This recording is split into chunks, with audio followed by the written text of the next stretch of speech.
দেশের প্রতিটি বিভাগে কয়েকটি অঞ্চলে অস্থায়ীভাবে দমকা ঝোড়ো হাওয়া ও বিদ্যুৎ চমকানো সহ বৃষ্টি বা বজ্রসহ বৃষ্টি হওয়ার সম্ভাবনা রয়েছে।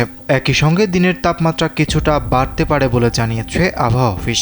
শুক্রবার সন্ধ্যা ৬টা পর্যন্ত আবহাওয়ার পূর্বাভাসে এ তথ্য জানানো হয়। পূর্বাভাসে বলা হয়, রংপুর, রাজশাহী, ঢাকা, ময়মনসিংহ, খুলনা, বরিশাল, চট্টগ্রাম ও সিলেট বিভাগের দু এক জায়গায় অস্থায়ীভাবে দমকা ঝড়ো হওয়া ও বিদ্যুৎ চমকানো সহ বৃষ্টি বা বজ্রবৃষ্টি হতে পারে। জীবন অবাক না করলে কে করবে? 28% মিল্ক ফ্যাটের অবাক করার সাথে ফ্রেশ মিল্ক পাউডার। জীবন অবাক করুক প্রতিদিন। এছাড়া সারা দেশে দিনের তাপমাত্রা সামান্য বাড়তে পারে এবং রাতের তাপমাত্রা প্রায় অপরিবর্তিত থাকতে পারে।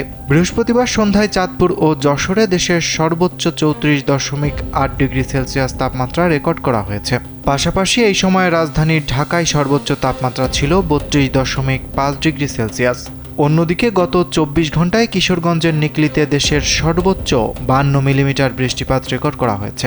পাশাপাশি এই সময়ে নারায়ণগঞ্জ ও সিলেটে 33 মিলিমিটার ছাড়াও ঢাকায় 27, নোয়াখালীর মাইজদীকোট এবং মৌলভীবাজারের শ্রীমঙ্গলে 16 মিলিমিটার সহ দেশের বিভিন্ন অঞ্চলে বৃষ্টি হয়েছে।